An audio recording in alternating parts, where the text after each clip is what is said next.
I just moved in, and the college girl across the hall reported me to the police, claiming I was stalking her out of twisted obsession and peeping on her while she showered. When the police showed up at my door, she was crying her eyes out, pointing her finger right at my nose and screaming, "Pervert! You've been using binoculars to spy on me every night! You even posted my photos online! I saw you! Those disgusting, leering eyes of yours make me sick!" The neighbors around us started pointing and whispering. Some even shoved me, calling me the scum of society. This creep should be chemically castrated. He looks so normal on the outside, but he's actually a peeping Tom. Facing their accusations, I removed the sunglasses from my face, revealing two deeply sunken, empty eye sockets. "Officer, tell me, how exactly does a blind man peep on anyone?" My voice wasn't loud, but it pierced through the chaotic air in that room like an awl. The neighbors who had just been shoving and cursing at me froze mid-motion. The middle-aged woman who'd been leading the charge stood there with her hand still raised in mid-air, forgetting to lower it. Every pair of eyes in the room locked onto my face, or more precisely, onto the two hollow, eyeball-less cavities where my eyes should have been. These were the permanent marks left on me 3 years ago, in a fire. The lead officer was experienced. His name was William. He froze for a moment, then furrowed his brow, his tone thick with impatience. "Don't lie to us. Whether you're really blind or not, we'll find out at the hospital." The girl across the hall, Mia Lee, paused her crying for a beat, then burst into even shriller sobs. "He's lying. He's just trying to get away with it. There's no way he can't see. He stands by his window watching me every night. Those eyes, those eyes." She seemed to want to describe my eyes, but the sight of my empty sockets scared her speechless. She just pointed at me, trembling all over. "Disgusting! This is so disgusting!" Her outburst stirred up the neighbors again. "Right! He must be faking it! These days, criminals will do anything. He'd even claim to be blind just to escape punishment." A young man even stepped forward indignantly, trying to grab me by the collar. "You scum! I'm going to teach you a lesson today." The police officer blocked him. "What are you doing? Everyone stay back. The police will handle this." He turned to me, his eyes still full of suspicion and disgust. "You're coming with us."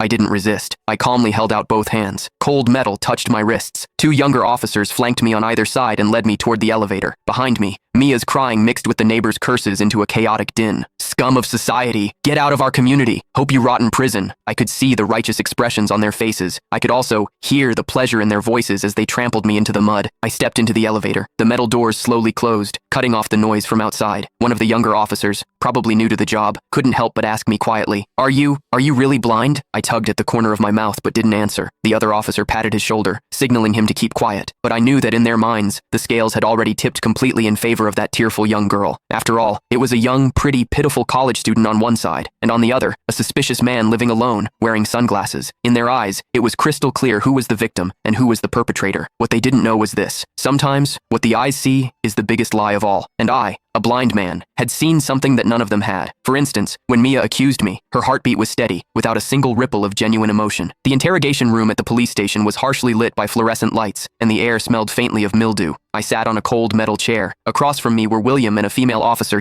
Click the link in my bio to get the full story for free.